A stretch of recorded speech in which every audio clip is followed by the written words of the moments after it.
All right, it's 11:01 a.m. Eastern Time. I'm Jonathan Fallick with JF Capital Advisors. On with me, who's going to be poking and prodding and asking some questions and trying to keep me in line, is Ellie Grodko. Ellie's worked with me for numerous years and is familiar to many of you. This is being recorded, so it will be available should you drop off or if some of you wanted to have your colleagues join. I know not everyone is available at 11 a.m. to 12:30 p.m. on a Thursday. We did change the date and time of this one, so we appreciate everyone's understanding. We had some travel issues, but we have a lot of stuff to cover.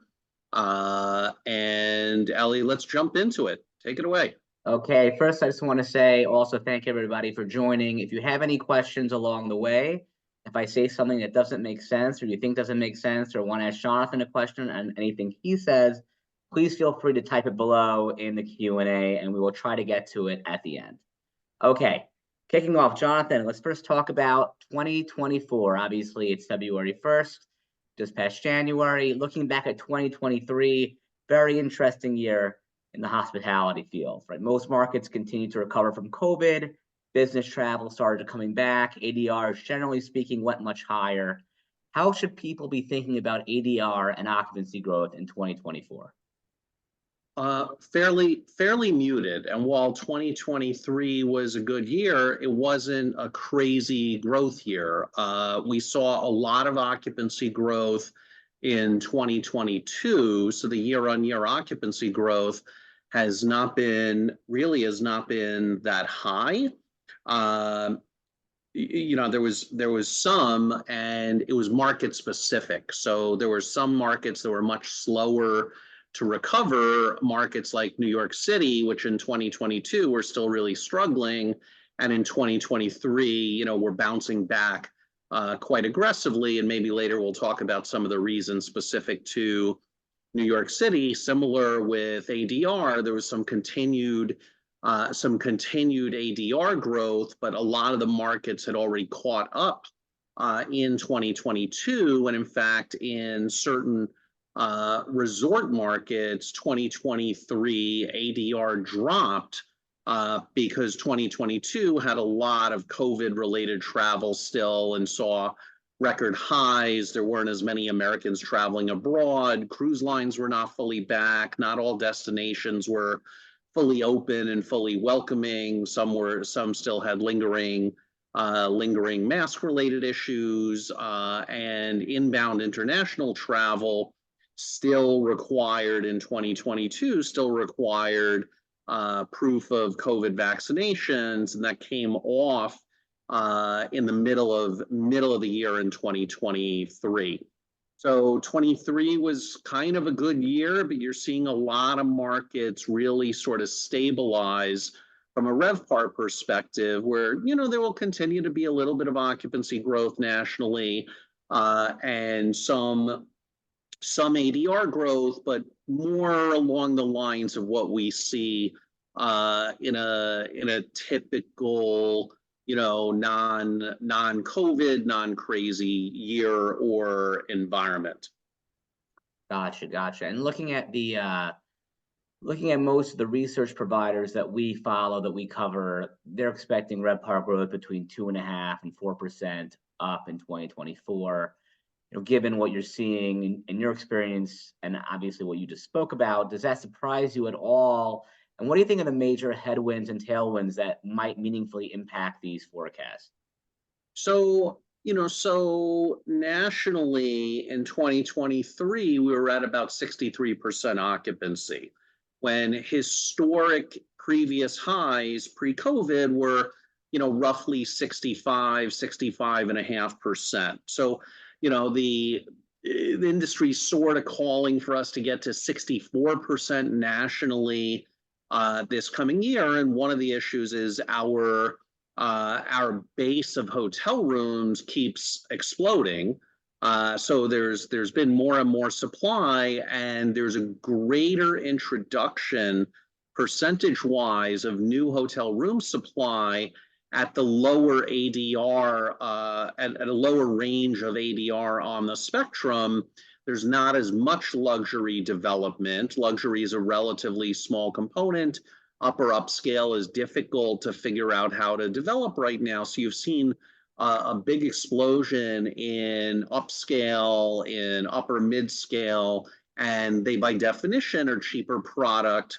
They tend to be in secondary and tertiary markets. So they push ADR down, and a lot of those markets are not 90% type occupancy markets. So most people that don't follow the stats very closely are very surprised when you tell them the all-time high was well under 70% nationally, because they tend to focus on what's going on in high occupancy historical markets like New York and LA. But it's the national occupancy is way lower, and part of that is a function of, a lot of occupancy is driven by business travel, right, which is usually Monday, Tuesday, Wednesday, Thursday. And then leisure travel with sports teams, with family stuff, et cetera, more on the weekends and less during the week. That's obviously market specific. There's seasonality to that. But overall, we're not that far away from where a normal stabilized occupancy should be. Depending on the different prognosticators, some don't think we're getting much higher than where we are, and that, if you look at Lark's numbers, they think we're actually going to go up a little more and then drop a little. I believe that's part of the introduction of new supply combined with what GDP shows us. If you look at HVS, they think we're going to grow another point or so. If you look at CoStar, by 2027, they think we get to 64.8% occupancy, which just for color, getting to 64.8% occupancy in 2027 is only 98% of where we were in 2019. So there's not a single one of the major forecasting groups that we see that is calling for occupancy to ever catch up to the prior 2019 almost peak occupancy. Gotcha. Okay, and I just want to touch on something that you spoke about a little bit earlier. I want to ask you actually specifically about a few markets, one of them being New York City, right? So New York City, RevPAR was up, 17% last year, 2023. It's up around 14% to 2019.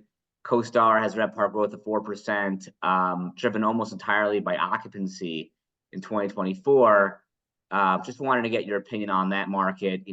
If you were sort of a betting man, would you think that 4% number in RevPAR growth in 2024, is that sort of in line with your expectation, or is that kind of, does that kind of surprise you? So it's very difficult to model because the normal kind of econometric models take a variety of factors into account, and we have some things that are very difficult to kind of plug into the model. So you asked me if I'm a betting man. I normally don't like to be a betting man, but I will tell you, I think the 4% is going to be substantially higher.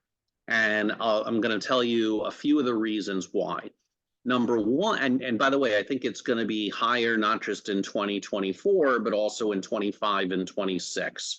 And New York got beat up really bad during COVID because of mask mandates, because of return to office situations where, you weren't getting a lot of business travel into New York City if people weren't in offices in New York City. And then even on the leisure side, in a lot of cases at hotels, at restaurants, at attractions, not everyone was fully staffed up to provide sort of the right experience. But here are a few things that happened that sort of changed the calculus. One is, there at last count that I saw, there are about 15,000 rooms offline that are leased to New York City or New York City agencies to house homeless and migrants, which is a huge percentage of the overall New York City hotel room supply. And those are offline with, essentially 100% of their rooms inventory being used by homeless and whatnot. And their data is not in the projections. right? So they're treated as being removed from the projections. Another is a couple of years ago, the New York City special permit law came into effect, which requires that if you're going to develop a new hotel or meaningfully expand the size of a hotel, and even in some cases reopen a closed hotel that's been closed for more than a certain period of time, there's nothing as of right in the world of hotel in New York City. You have to go through a special permit process, which requires extensive review and city council approval. Uh, as best we know, there's, I think, only one submission since that came into account that was done. I'm sure there will be some others, and there is some litigation challenging the legislation. But what it does is it puts an artificial curb on new supply of hotel rooms in New York City.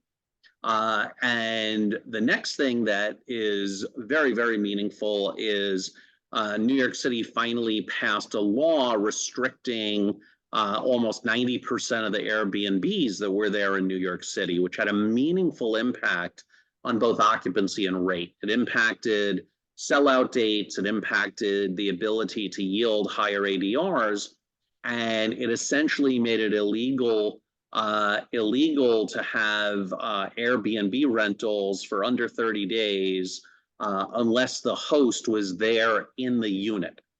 So if you wanted to come and get a 2-bedroom condo for 10 days with your family, you can't do that anymore. And the major beneficiary of that has been Airbnbs in northern New Jersey, like right across the water. But what that's done is it's taken away a lot of the shadow inventory. And anyone who's tried to book a hotel room in New York City on short notice recently has seen, it's not as easy as it was a year and a half ago. So, I'm just a supply and demand guy. If you take a bunch of supply out of inventory, and that's only going to help, and demand is increasing as there's a return to group, and that's one of the themes nationally for 2024. Additional group and additional corporate transient, especially international travel, which was well below where it historically had been in 2023, and is coming back and is pacing well. It's still not going to get back to normal in 2024, but like one of the things that happened in the U.S. was the international COVID mandate came off in the middle of the year. I think it was around June. So for international travelers planning summer vacations, they were generally planning their vacations, well before June. And as a result, you didn't see that amount of international travel. So that was a long-winded way, Ellie, of saying I think the supply-demand setup, and with more people returning to office in the major urban markets like New York City, and a return of international travel, return of group, return of corporate transient, New York City is going to outperform the general expectations on top line. Gotcha. Okay, thank you very much. And another market I wanted to kind of pick your brain on was San Francisco. So San Francisco finished 2023 with RevPAR of around 150, up 10% compared to the prior year, but still down around 25% to 2019, right? And even with the increase in 2024, that's projected, it's still supposed to be down 12% to 2019 by the end of 2024. So given what is going on in this market, when do you think RevPAR returns to 2019 levels? And do you think, as in general, this market could be a good value play given the negative sentiment? So if you had a 20-year time horizon, I don't think I would bet against San Francisco. There's a lot of infrastructure, there are a lot of people, businesses. It had been a world-class city. The politics and the crime and the homelessness, has just made it extremely unattractive. In terms of business, it's just a tough sell to run a convention, or a big group meeting in San Francisco if you're employees or the attendees for some convention are nervous about security and about flying to San Francisco. So I have no idea how to underwrite the San Francisco market in the next few years. I'm way more pessimistic on the short term, but I'm a lot more bullish on the longer term. So anyone who has a 3 to 5 year IRR type horizon, I don't know. I mean, you might just be buying something relatively cheap on a per pound or per key basis, hoping that in a set of better debt capital markets and better acquisition markets, you can trade out higher. But I just think it's a really tough market. I think it's tough to recruit employees into. It's tough, it's tough for leisure. It's tough for business. It's tough for group. And I think it's just led by how much crime and how dangerous it is. And I don't think that's changing anytime soon. The government in California and the government in the city of San Francisco seems to be just fine with what's going on, which to me is insane, but that's what they're doing. So, other than flying into San Francisco airport to go to Napa or Sonoma, I've spent almost no time in San Francisco in the last few years, and I would go there for a deal, but I'd be very cautious about where I'm going. Gotcha. Okay. And the last market I wanted to ask you about for today, and if anyone on the call has other markets that they're interested in, please feel free to ask it below in the Q&A, is your hometown, Miami. Obviously RevPAR is up a lot from 2020, from 2019. I mean, it's one of the few markets that really the impact of COVID was not felt as greatly as other markets. CoStar sees flat RevPAR for 2024.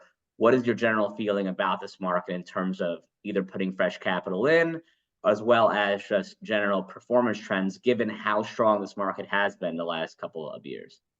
So it's interesting. After 30 years of living in New York City and right in the middle of New York City, a year and a half ago, I moved to Southern Florida. I'm about an hour and 10 minutes north of Miami Beach right now.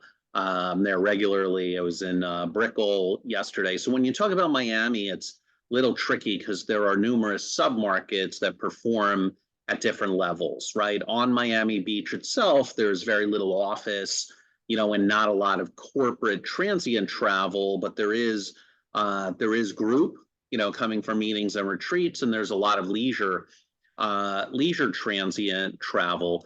A lot of the hotels on Miami Beach, especially those on the sand, have been repositioned or renovated.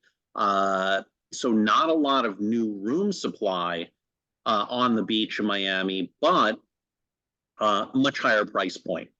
So the ADRs have gone way up. 2022 was insane, and the reason I believe that I'm a resident of Florida right now is in the beginning of January of 2021.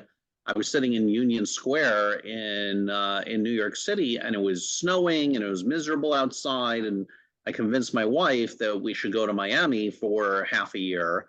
And we rented a condo mid-beach Miami, and we did all our Zoom calls, and I did all the travel I needed to do out of Miami or Fort Lauderdale airport, and we saw a much better standard of living. And while other cities were shut down, Miami was pretty wide open. So we're going out to dinner, we're walking with the dog outside. It was just very, very pleasant. The demographics favor Southern Florida. So not just Miami, but West Palm, Fort Lauderdale, Boca, everything. Southwest Florida as well. Just a more pleasant place to live, to do business, etc. So you're going to see more and more commercial office space built. There are more and more people relocating, which creates much more of a year-round environment. One of the biggest challenges in the broader Miami market is the prevalence of Airbnb and other vacation rental services. So there are a lot of condos that are owned by international folks, some for investment, some just that they own.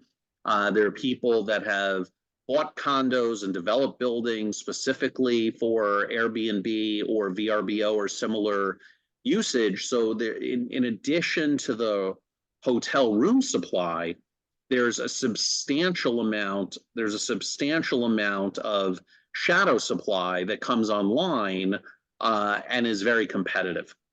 So I'm long term very bullish on Southern Florida. It does get sub market specific, but I think Brickell is exploding, downtown Miami is exploding, West Palm is exploding. Miami Beach, as I said, the product is just going way more luxury.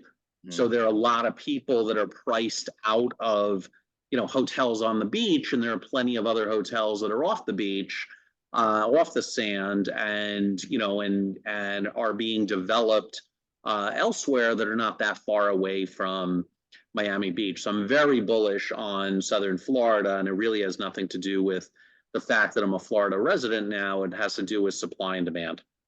Gotcha. Okay, one of my last questions I want to talk about with respect to the forecast is the upcoming election and what you think, does it matter who wins with respect to the hotel market? If you own a hotel, are you rooting for one candidate versus the other, one party versus the other? Yeah, so at a high level, right, there's a distinction between hotel ownership at the property level and operations at the property level. And then there's what's like at the capital markets level, if you're thinking about hotel REITs or C Corps. So the investors in the hotel REITs and C Corps, right, institutional investors, they like certainty. They hate uncertainty because they're not sure how to trade on it, right? They like certainty. So, you might see more jittery capital markets, in September, October, as we approach November. I think the capital markets would generally prefer a Trump presidency versus a Biden presidency because there will be additional focus on tax cuts. There will be additional focus on, on controlling labor-related issues, and from a Biden perspective, if he's got 4 more years, there's going to be a lot more push on the pro-union side, which is quite harmful in a lot of the major markets like LA, San Francisco, Chicago, New York, which are making wage growth and benefits growth and work rules extremely challenging, and a real drain on profitability. So Biden is by far the most labor and union friendly president that we've had, and continues to be. And he, I think, in an unchecked second term, would do even more of that. And Trump, at the end of the day, Trump is a hotel owner, right? What he does, whether it's highly intentional or not, implicitly is going to be a net positive for hotel owners.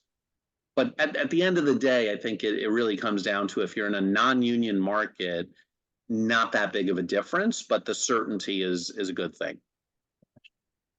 Okay, great. Thank you so much. Switching gears a little bit, I'm touching on slightly what you just spoke about in terms of labor, just getting into the overall costs that hotel owners are facing these days that have increased over the last few years, specifically labor, insurance, taxes. I know you could probably talk for an hour about each of these, but I want to know if you could talk for a little bit about the different major expense margin drivers and how hotel owners should be thinking about them in the upcoming years. Obviously, we spoke a lot about ADR going up, but it's not like profit margins at the hotel bottom line have been exploding. They've in most cases gone down just because expenses have sort of kept up.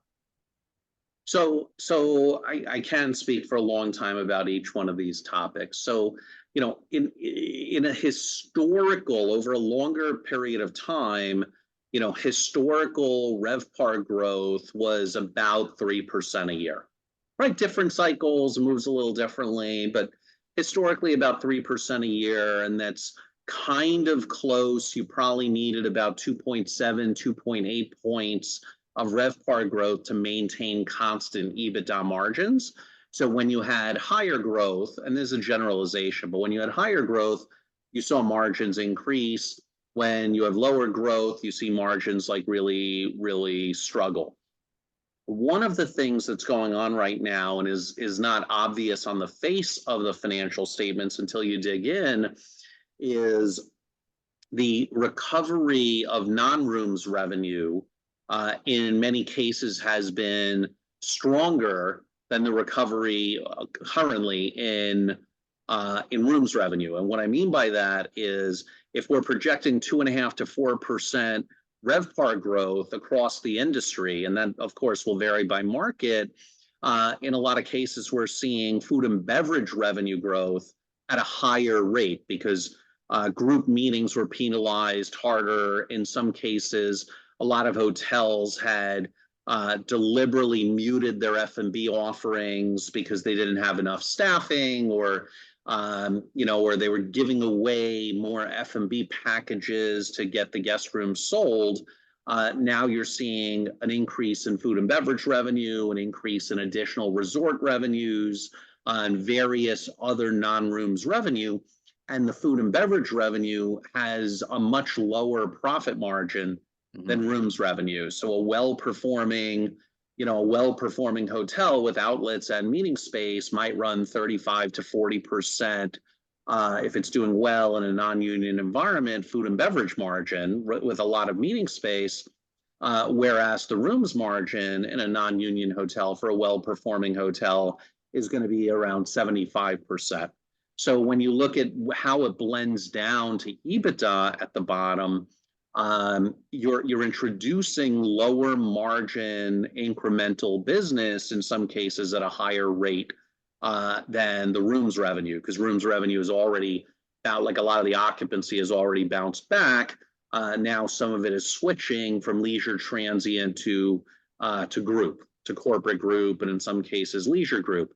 When you get onto the expense side, wages in every department have gone up, and they need to go up, and they probably need to go up more because every employee is dealing with the effects of the runaway inflation that we had. Even though it's coming further down and people are hopeful and the Fed is hopeful it gets to 2%, right? That doesn't mean inflation has come down. That means the rate of growth of inflation has come down.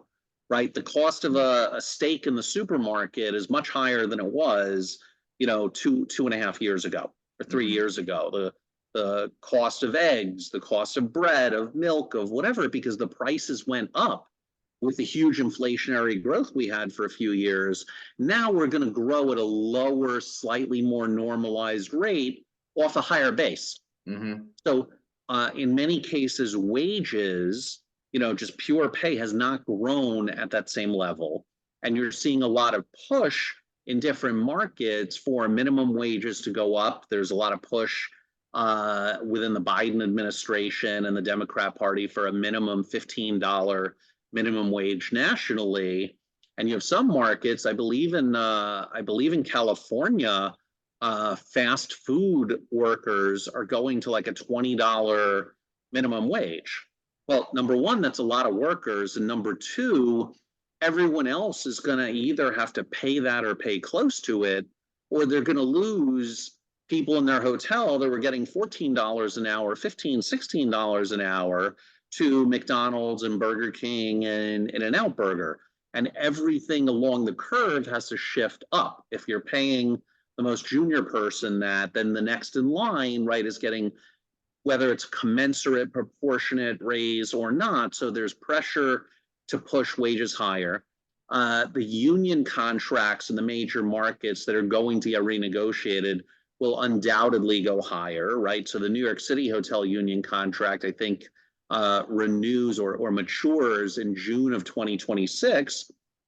And the wage growth rates in the current contract are well below where wages have been growing nationally. So you can expect in New York City, the hotel union is going to show up with essentially a true up or more than a true up to catch employees up for the wage growth that they've missed. In addition to pure wages, the cost of health benefits has gone up substantially. So fully loaded, your labor costs more.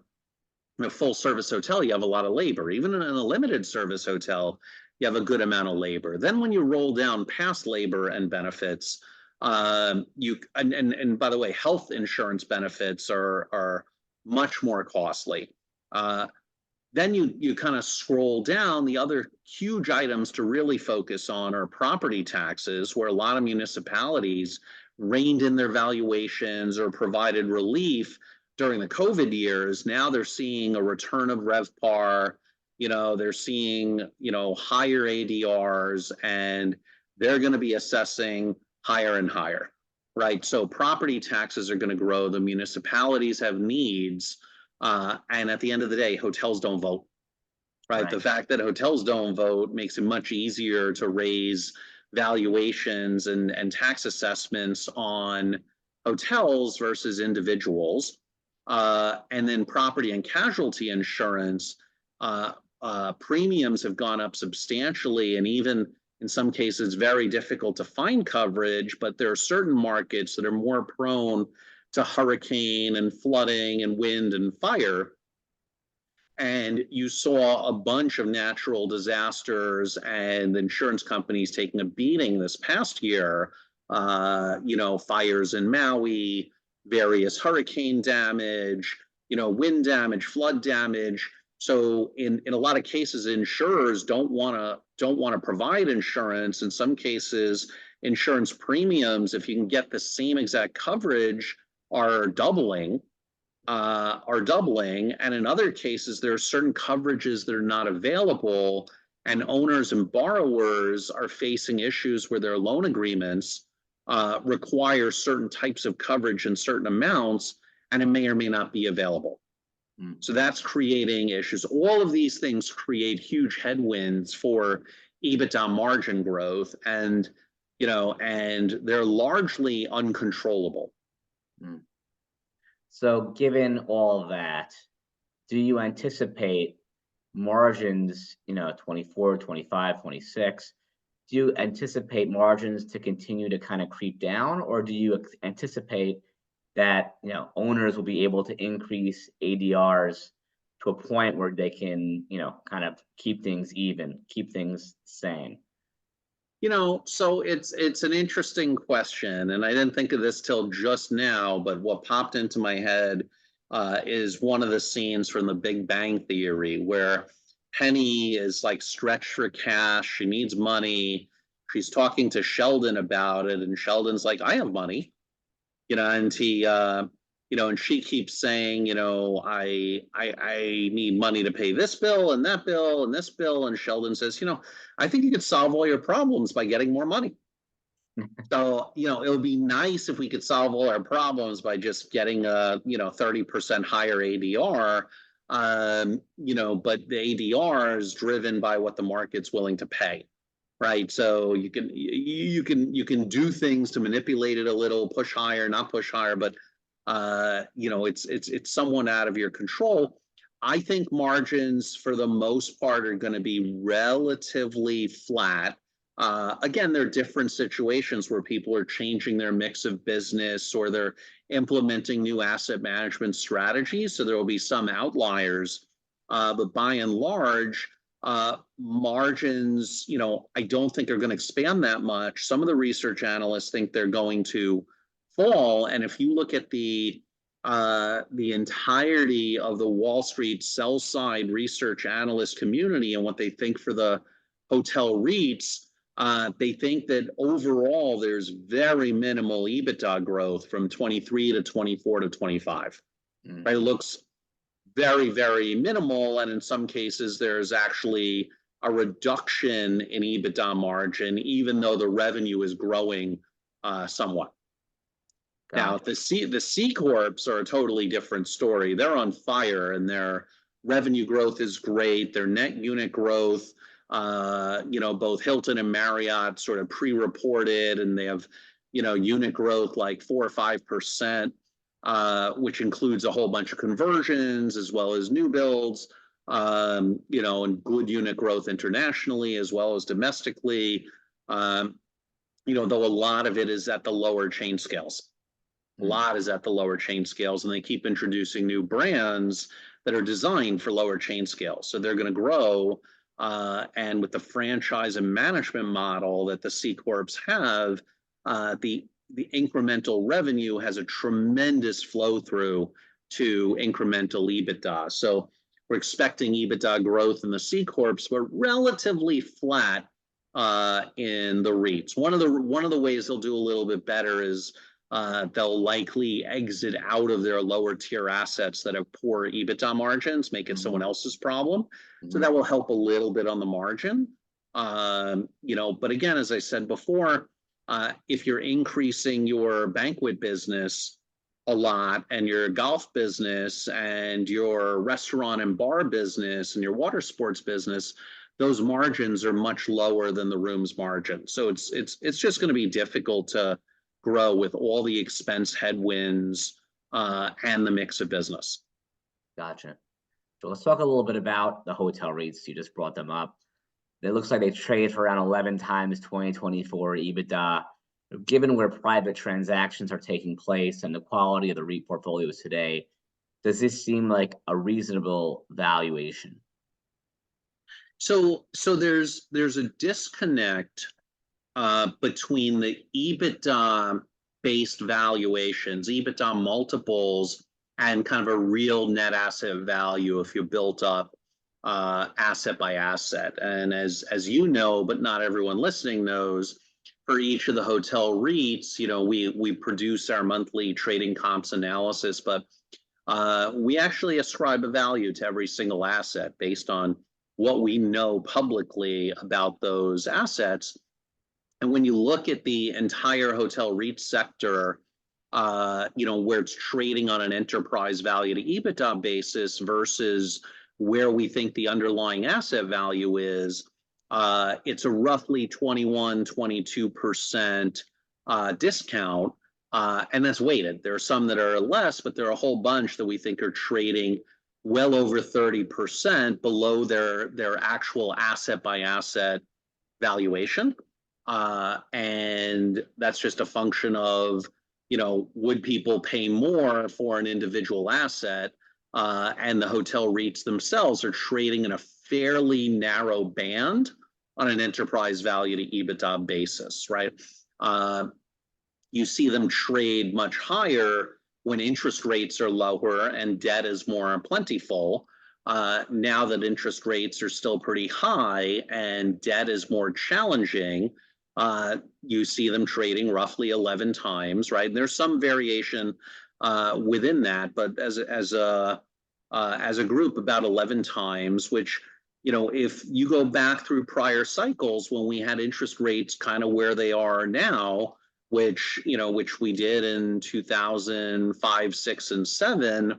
Well, by 2006 and 7, you saw the hotel REIT multiples trade up to 14 times, but that was all on M&A. It was all on M&A activity or M&A speculation. Long term, if you go back to 2000, 2001, pre 9/11, 2003, 2004, you saw hotel REITs trading at 9, 10 times, the best ones at 11 times, and the C corps trading a turn and a half or so higher.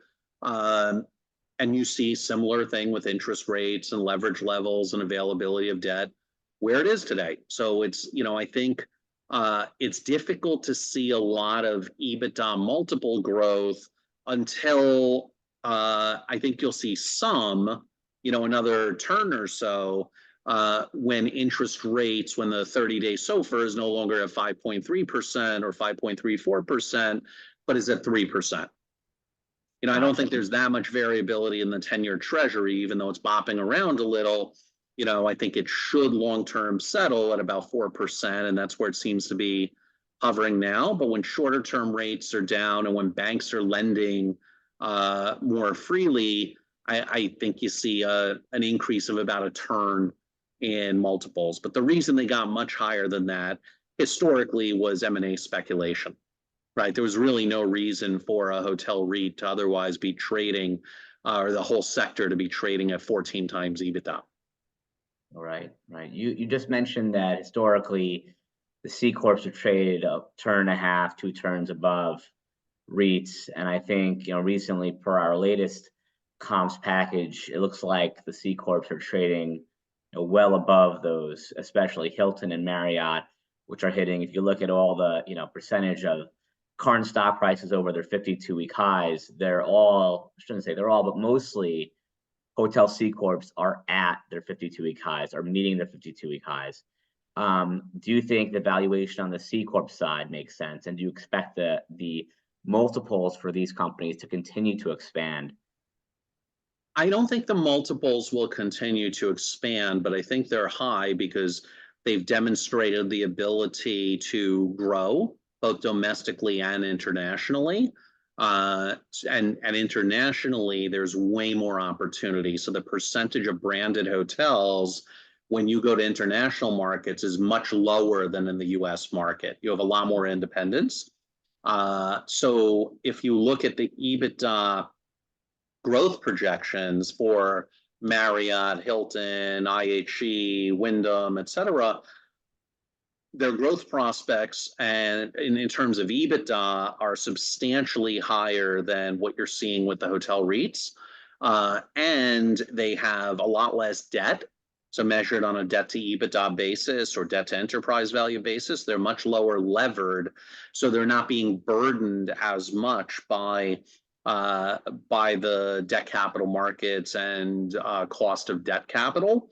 And their systems are large enough that if they add an incremental hotel, they're getting management fee flow on it or franchise fee flow on it. The incremental margin on their incremental revenue is much higher than the incremental margin on an additional $1 or $1 million of revenue for a hotel REIT. Right? They have to spend the money to clean the rooms. They have to pay all the various fees. So the growth prospects and EBITDA for the C corps looks much better than the REITs, and they're not burdened by mortgage debt and high interest rates. So I don't think the EBITDA multiples are long-term sustainable as their growth slows a little a few years out, right? Their year-over-year growth slows a little. You'll see the multiples contract a little bit, but not that much. Gotcha. Okay, continuing on valuation, I want to touch on the Hersha LBO. They're acquired by KSL, approximately $1.4 billion, which is a decent transaction in the hotel space just since COVID, and on 12.8 times forward EBITDA. Do you expect additional M&A over the next 6 to 18 months? And kind of a second part to that question, but beyond a favorable valuation, what will potential buyers be looking for, both from a capitalization standpoint as well as a portfolio standpoint? So, two-part question. For M&A. Correct. So what normally drives M&A is a few things. One is, a big discount in the market values and the market trading values, the underlying asset values of the business and here of the REITs.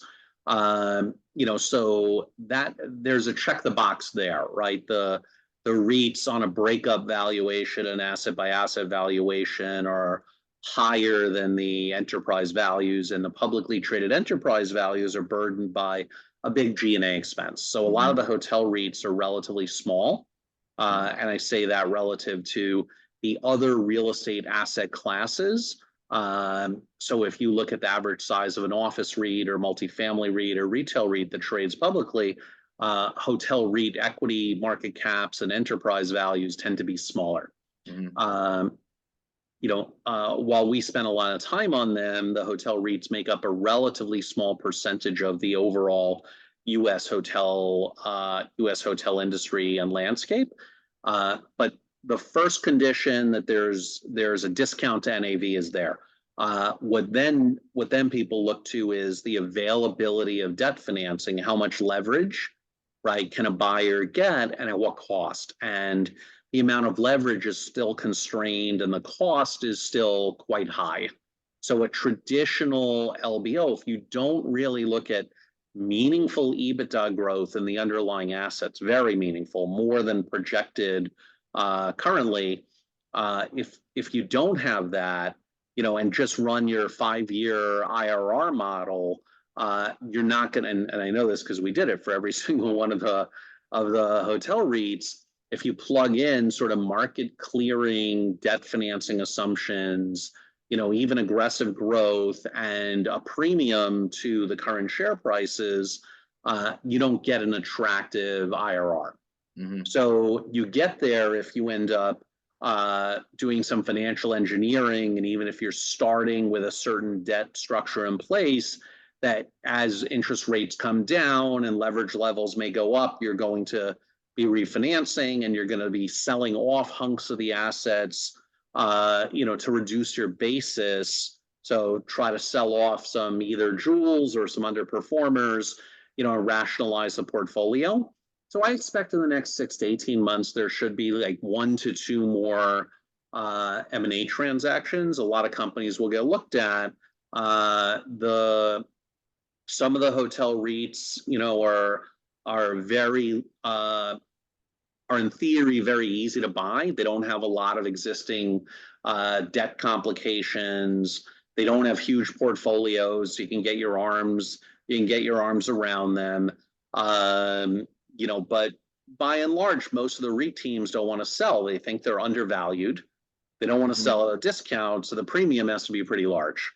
Right. I also wouldn't rule out, stock for stock, so someone can get larger, because then you're really just looking at the relative valuation of each of the two companies, and you could probably make more work there. But you didn't see a lot over the last few years, as people didn't know how to underwrite in the middle of COVID, and they were very concerned about preserving liquidity. We're watching the Wyndham and Choice sort of battle and saga reasonably closely. And that's interesting because it's very public and it's like a hostile type situation. But when you look at what the market is saying about it, right, the market price for Wyndham is not where the Choice offer would imply, which means the market doesn't think it's going to happen on that basis, or there's enough to make it not happen. And ultimately, I think that deal will happen, but I think it'll be at a higher consideration, a higher percentage of cash, a higher reverse breakup fee, higher ticking fees. Like, it'll just be a better deal than when Choice put out there. That's what I think will happen, and that's based entirely on reading public information and having worked extensively in the hotel LBO world. Gotcha. Okay, going back to the just in terms of completing an LBO in the market today, obviously making an offer to buy a company is one thing, but then completing the acquisition is another. And once a company is put in play, how likely is it that there will be other suitors who will come and possibly make a higher bid? Generally, what kind of premium to share prices do you think will need to be made in order to get deals done? So what's interesting is M&A has its own sort of politics and emotional spin to it. Oftentimes, the person that makes the first real offer and puts a company into play, not who they've signed the deal with, but who puts it into play, is viewed as not quite as the enemy, but like, hey, we didn't go to them and say, hey, why don't you when you buy us, they're coming saying, we think we can do better than you. Mm-hmm. And maybe true, maybe not, right? But so usually there's resistance to the first one, but it may start a process, right? And if it's credible enough, then the board of directors has to get involved, and they'll get legal advisors and they'll get financial advisors to help them think through it and think, is it worth, responding a certain way? Is it worth creating a special committee of the board to evaluate? Like, should you spend more time on it? And they have to start to create a point of view on if they think, if someone says, oh, we'll offer you $20 a share, Mm-hmm. a hypothetical REIT, and internally they think, well, $20, it's really low. But then you have to answer the question, not publicly, but internally with your board. Well, what is fair? At what Right. price would you be a seller? Right. Right. And not knowing that, right, leads some of the board directors to say, well, we should know that. We Right. should know, but what if these same guys come along and say 25? Is that a good number? Is there a point at which we're not being smart? So, so some of these sort of take a life of their own in terms of the politics of it, in terms of uh, the legal protections of it. But it's very difficult to go in and make an offer for a public company without having financing essentially lined up, right? Your papers might not be fully negotiated, but if you show up and say, we're going to do this and we have financing from Deutsche, B of A, Citi, and Wells Fargo, and that's who's backing us, and they're saying, yes, we're backing them, that capital will show up, right? Mm-hmm. Might it have more bells and whistles than the sponsor, than the acquirer wants it to have? Maybe. Might the pricing move given where the market is? Maybe. So what was interesting about the Choice Wyndham deal is if you read through the prospectus, there's a lot of conditionality there, including the ability to raise the money. They say, we believe we can, we've talked to our bankers, we believe we can, but they don't have the money and they don't have a commitment. And again, the commitment letter is only worth so much, but they don't have that. So they could, the way Choice has offered the deal, my understanding reading the prospectus is if they fail to raise the capital on whatever terms they find acceptable, they can blow up the deal. Mm-hmm. Right now, there's almost no public company, hotel or otherwise, that's going to accept that level of conditionality. Right. I mean, they might if the breakup fee was a lot larger, right? Mm-hmm. If you don't, it's on you. But for the breakup fee they offered, if just the capital markets are worse, whenever they're clear with antitrust issues and able to consummate a merger, if they don't like the markets, they could say, nah, okay, we didn't satisfy the condition, we're not closing. Right. So, it's doable. There are funds that have the capital out there to do it. But if you're paying 9% interest right now on a senior loan, and more in a mezz loan, and the assets are returning a yield on cost lower than that, it's tough to make the math work. Right. Did I answer your question? Yeah. I mean, yeah. Maybe. You answered the question. I just want to know if you thought, what you thought the percentage, what would the premium need to be to kind of lock something in, so obviously having the financing is very important, but, given where REITs are trading today relative to where they were trading 3, 4, 5 years ago, right? So they're not like the C corps. The prices, the share. So Ali, one of the things that goes into the minds of every CEO and CFO, as well as their boards and their financial advisors, is where did they last issue common equity? Mm-hmm. Right? Where's the price at which they can trade today, which they can get an LBO or a merger agreement or sale of the company done relative to the current trading price? The last 52-week high, the 5-year high, and where they last issued equity, right? As not as a rule, but as benchmarks, right? And the Hersha, I don't remember the exact premium on Hersha, but I think it was about 50% or so to the unaffected stock price, meaning the price the day before there was any news whatsoever, that the market got wind of something, that's a pretty big premium. So I think there are a lot of hotel REITs that would pay attention to a 50% premium, especially as they look forward and the interest rate environment, even though it's expected to get better, is not getting much better.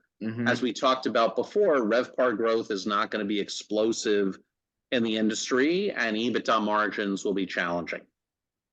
Gotcha. And So I think it's doable, but you have to have a plan for the different assets, right? If you are going to rebrand a bunch, if you're going to monetize some, right? Assets have different value to different owners, within the context. And some of the REITs have some big super tanker assets and then some smaller, more manageable assets. Right. Company specific, for example, companies like Ashford and Braemar, whose stock prices have taken a pounding, or nowhere near where they were pre-COVID, is obviously 50% premium wouldn't really move the needle, especially for a company like Ashford. Where do you think those companies kind of play out? Do you think those companies would be accepting of an offer that's even 100% higher?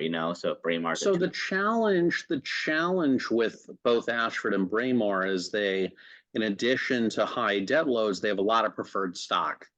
So they've issued preferred both publicly and through like a private network. And what that does is it reduces the common equity value and dilutes the common. So a 50% premium to those, given how low they're trading, is unlikely to get real traction, but it's also not a big equity check. The issue there is you have to deal with the existing debt structures, right? The existing debt financing, and what generally makes an LBO viable is the ability to lever up and borrow against the assets.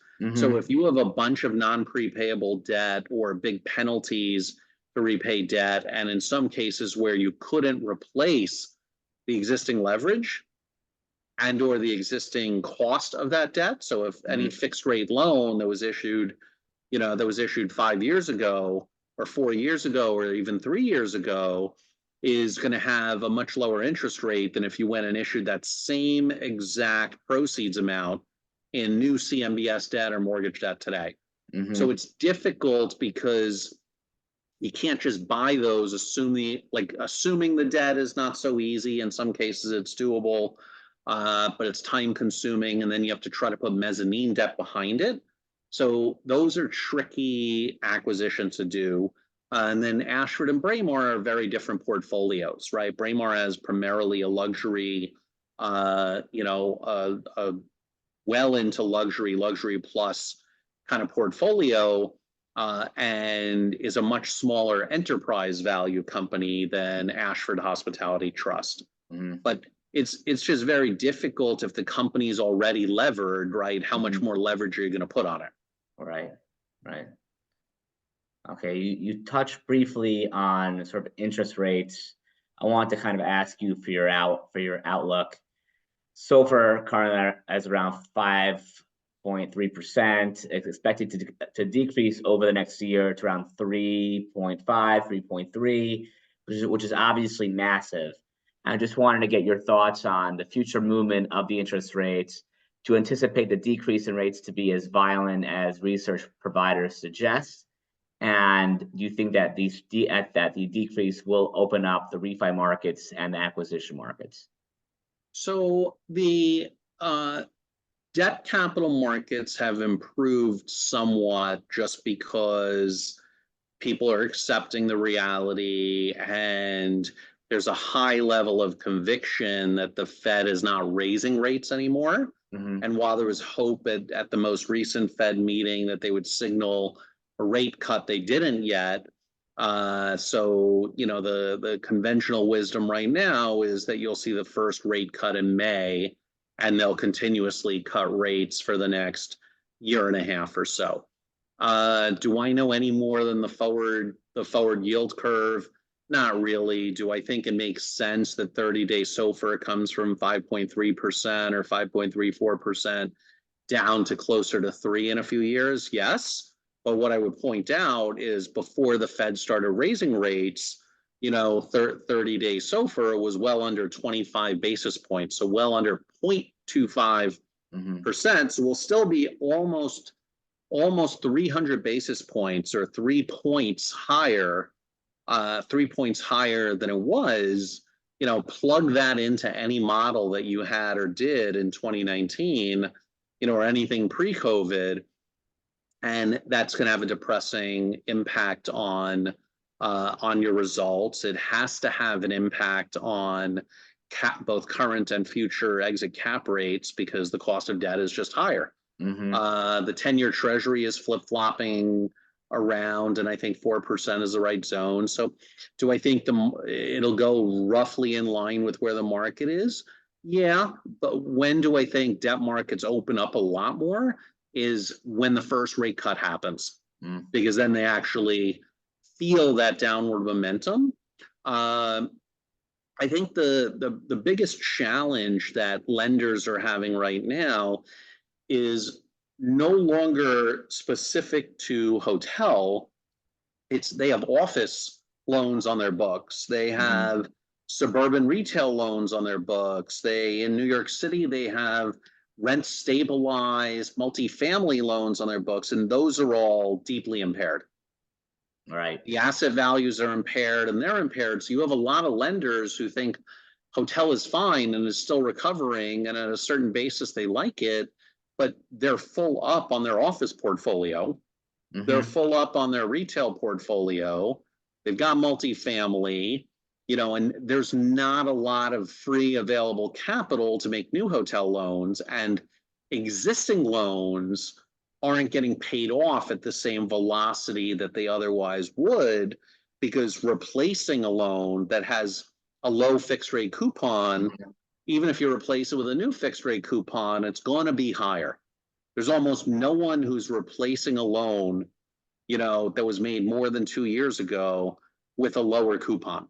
Right. So, I mean, given that there's a lot of cheap debt that's going to be maturing over the next couple of years, given where the debt markets are today, do you anticipate a pickup in sale acquisition activity as owners possibly struggle to refinance and paying this additional increased interest? Yeah, so Ellie, historically, I mean, like, what drives transactions? There are a few things that drive transactions. One is very high valuation, right? If you could sell what you have for more than you think it's worth, or you can sell and monetize a promoter, a profit, right, depending on the term of your capital, that's one. Two is when an owner or borrower needs to write a check, not for 20 grand because it was January and not a good operating month, and there's some shortfalls. But if you need to write a check of a few $100,000 every month to cover operating shortfalls, for the foreseeable future, you have to think about what's the asset actually worth, and do I want to put more equity capital into it, and measure that against the CapEx needs, measure that against where you are in terms of brand satisfaction and brand QA, quality assurance. So if the brand is coming along saying, hey, you were supposed to do a PIP in 2020, we understand you pushed it off in 20 and 21, and in 22 there were supply chain issues, and now, like, 23 is behind us, your ADR is well higher than it was in 2019, even though your occupancy is lower, but you haven't done the renovations you were supposed to do 3.5 years ago. Right. And the industry as a whole has, preserved cash and not done a lot of capital improvements. Again, it's a generalization. Some have in the last few years. So when you measure kind of the need for CapEx, both for hotel operating performance and based on brand pressure, right, to maintain compliance with brand standards, to pass QAs, to do a PIP that's required, all of that comes together with, okay, and we're going to have to refinance, and instead of pulling money out on the refinance, we may have to do what's called a cash in refinancing and put more money in.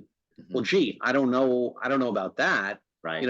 That might be a good time to sell and not have to put the additional capital in. So you'll see more of that. You'll see some lenders that will say, I'll give you some more flexibility and I'll extend a little if you sell.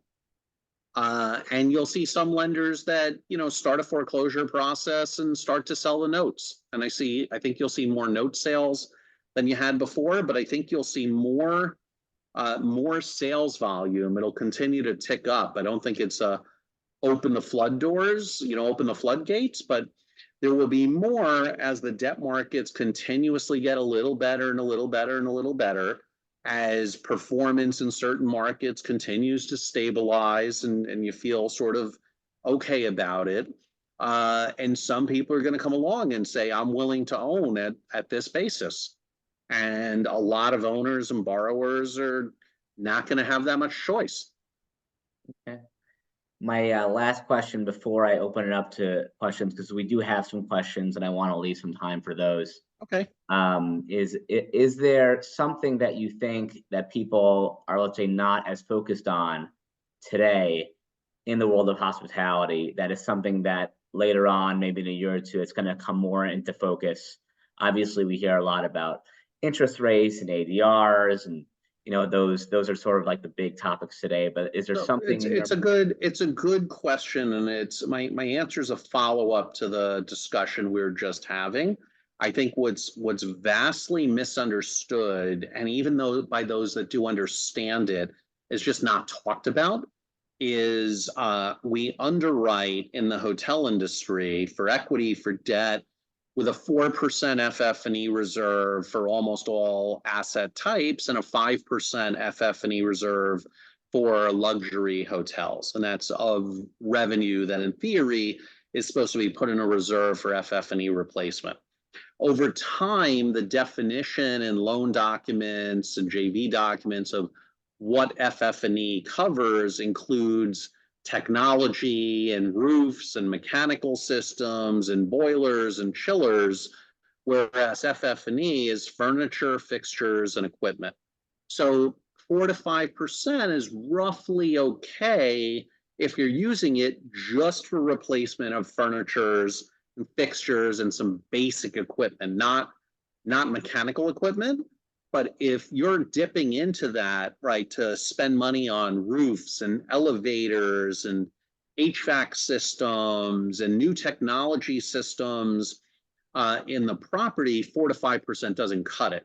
So we've done a study of all the public hotel REITs over, I think it's the last 21 years now. It started as a 10-year study, and then we've extended it each year. And it shows that over the entire hotel REIT universe, and we did this by taking the non-acquisition CapEx from the hotel REIT 10Ks. So this is all based on publicly available information. We slice and dice it based on percentage of enterprise value, spend per key. The easiest way, because we all talk about 4 or 5% FF&E reserves, is you see that it costs or REITs spend on average a little over 9% of revenue on an average annual basis on CapEx.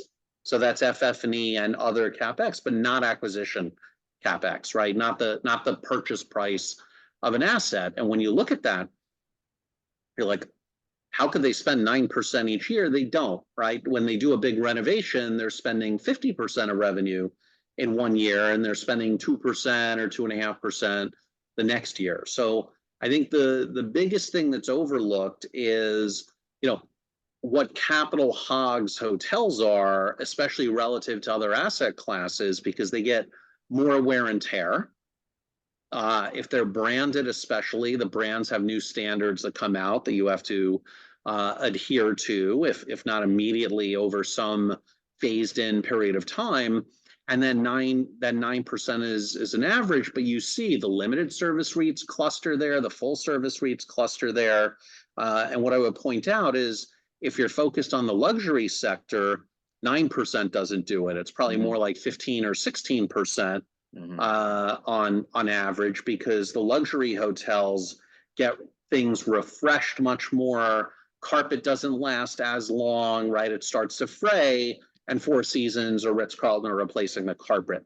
If you have an independent management company, in an upper upscale hotel in a suburban market, the carpet's fraying, right? They're doing their best to minimize that, not to order all new carpet the next day. So I think people are not really thinking about the CapEx needs, which in a lot of cases are large, and you end up with a lot of the true ups when it comes to a change of control PIP or even a change of control CapEx budget. And I think we really don't spend a lot of time in the industry talking about the magnitude of CapEx, and it's not going away. And the last several years, people have spent a lot less than they otherwise would. In fact, during the throes of COVID, a lot of people went to their lenders and their brands and said, "Hey, we have a couple of $1 million in this FF&E reserve. Can we take it because we need it to pay payroll?" Right.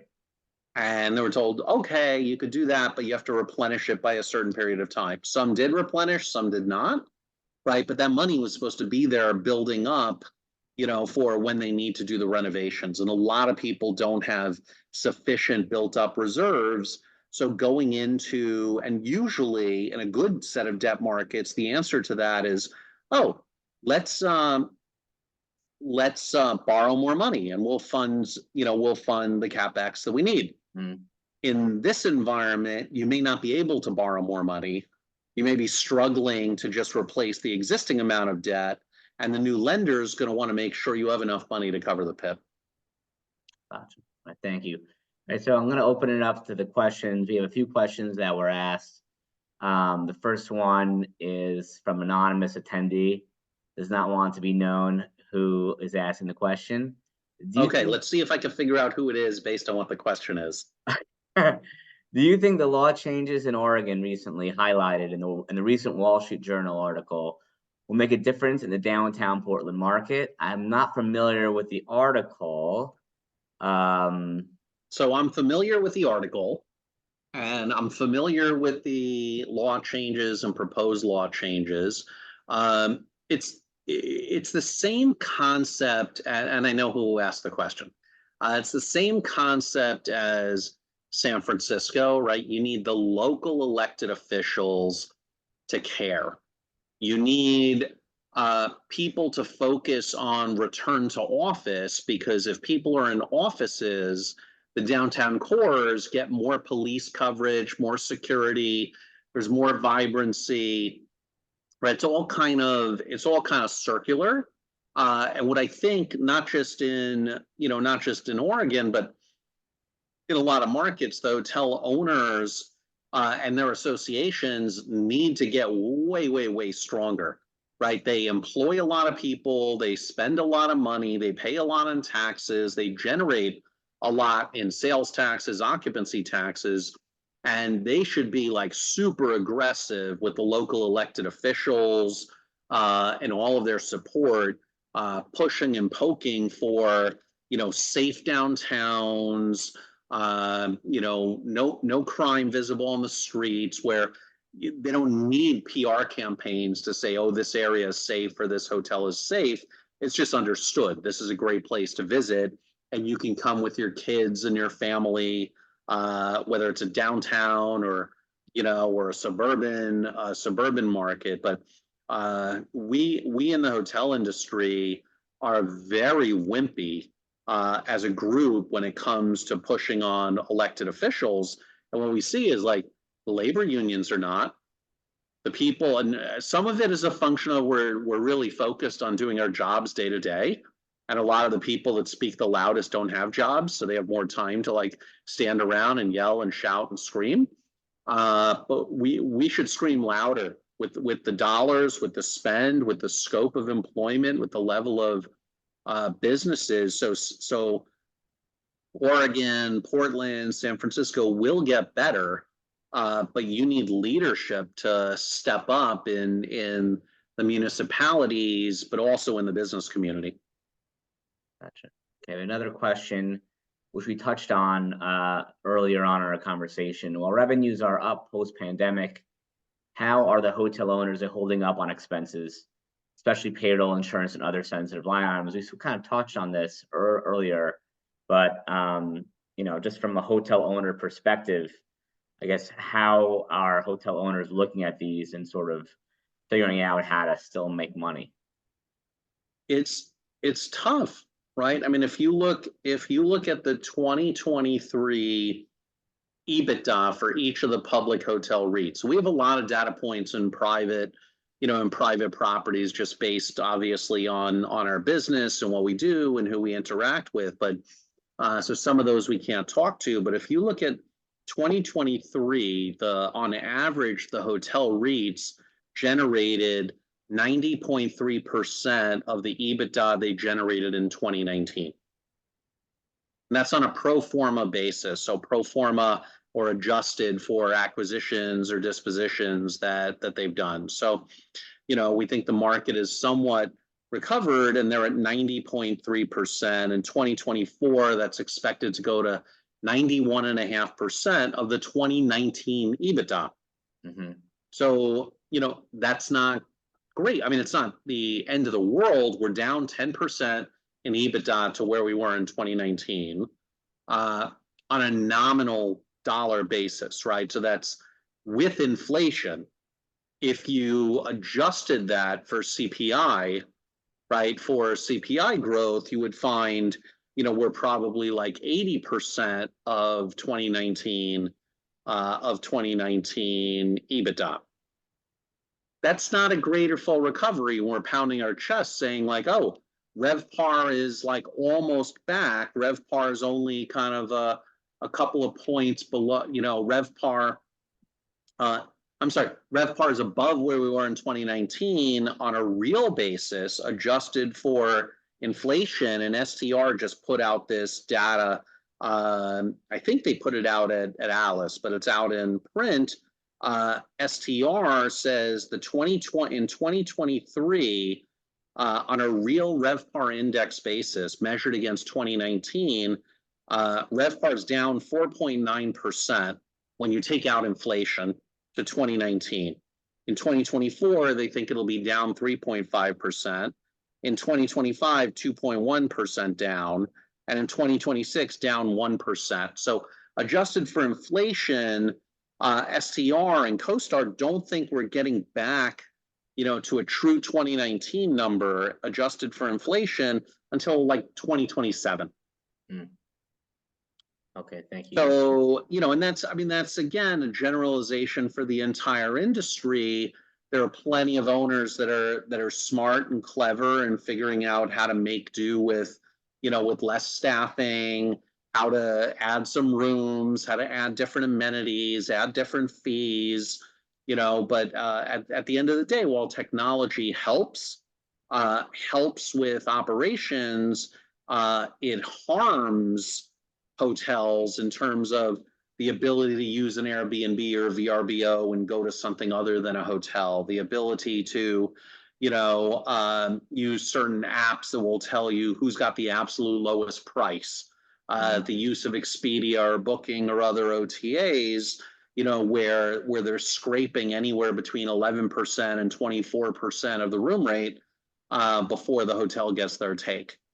Right. That's pretty meaningful. And we could have like an entire hour and a half long session on Expedia and Booking and how they became so strong and how they've taken, billions and billions and billions of dollars out of the hotel industry.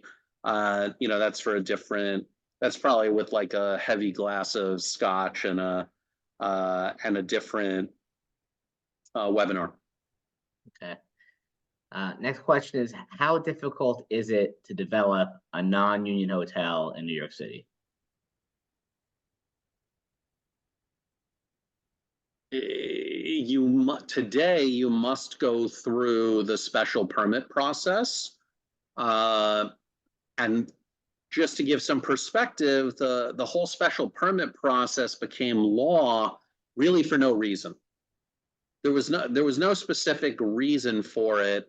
other than the fact that the New York City Hotel Union was the biggest contributor to the de Blasio for President campaign. And anyone who sort of followed that campaign or lived in New York City knew there was zero chance de Blasio was raising enough money or was going to have a successful or even semi-successful run for president. And as you saw, he flopped out like real fast. He did not do a good job in New York City, but he got big contributions from the labor unions.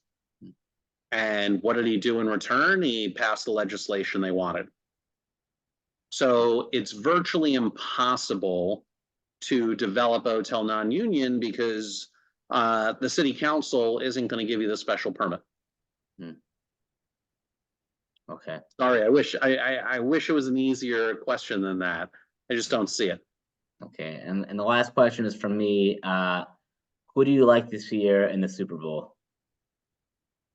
So what's interesting, and the audience here should know, like, Ellie and I talked about like a handful of topics we're going to discuss. He doesn't tell me what questions he's going to ask because I hate looking at presentations or webinars that are like very rehearsed and someone's reading off a screen. So I have no script.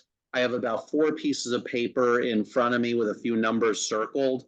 So I was able to tell you 90.3% of the 23 EBITDA, and I have the STR numbers that I just rattled off on real stuff in front of me. Other than that, I have nothing on screen, nothing around. So we have fun doing it, and hopefully it comes across as authentic and genuine. If I say something that's wrong, I apologize to you, Ellie, and to everyone listening. In terms of the Super Bowl, I watched far more football in the 80s and very early 90s than I do today, because today I end up, for better or for worse, either working or doing family stuff, traveling on most Sundays. So I'll see highlight reels or clips, when I can. I've been watching a little bit more as we got into playoffs this year, but in the 80s and the 90s, I hated San Francisco. I was a Giants fan. I hated San Francisco because Joe Montana was like unstoppable, right? Between the 80s and I think 1990, he won 4 Super Bowls. So I can't root for San Francisco. I don't particularly like Kansas City, but I do think of Patrick Mahomes as a sort of underdog, even though he's got 2 Super Bowl rings already, I believe. And I do think it will make a lot of people in the country very happy if Kansas City wins, not because of Travis Kelce or Patrick Mahomes or the Kansas City Chiefs, but because Taylor Swift will be in a good mood, and there will be just this sort of state of euphoria nationally amongst all the Swifties, of which I am not one. But with all of that together and just a hatred for San Francisco's dominance in the 80s and into 1990, I'm rooting for Kansas City. Okay. Well, thank you very much for that. We don't have any further questions. Is there something you want to close out on before we close out this? Yeah, we'll just do a mini 1-minute plug for us, right? So, we, as everyone knows, we send out our trading comps package and industry update. We're not primarily in the research business. We do that so we're smart about what's going on nationally and in all the markets, what each one of the public companies is doing, knowing what markets they're in and what's happening in the debt financing markets. We spend a lot of time doing restructuring. We do a fair amount of asset management, but that is usually leading to or resulting from a capital markets transaction, either a big financing or an acquisition. We traffic in things that are complicated. We are involved in various capital raising and acquisitions and dispositions. We have experience as principals and advisors in doing that. And over the last bunch of years, we've also done a bunch of litigation support work where we do a case or two a year where we think someone's been wronged, and we can bring financial expertise and in the hotel sector. And because we've worn a lot of different hats in the industry, we have a pretty good sense of what's right and what's wrong. So if you have a situation that's complicated and want to talk about it, let us know. Most of the calls we get are not, do you have a minute? They're like, do you have an hour to listen to a story about the complexities of this deal? And that could be operational issues, that could be capital structure issues, it could be, debt related issues, it could be political issues, either with municipalities or, disputes amongst partners. So reach out. We're happy to talk and happy to engage. If we could be helpful to anyone, say the word. Well, Jonathan, well, thank you very, very much. Okay, thanks everyone for listening. Thank you, Ellie. Okay, bye, guys.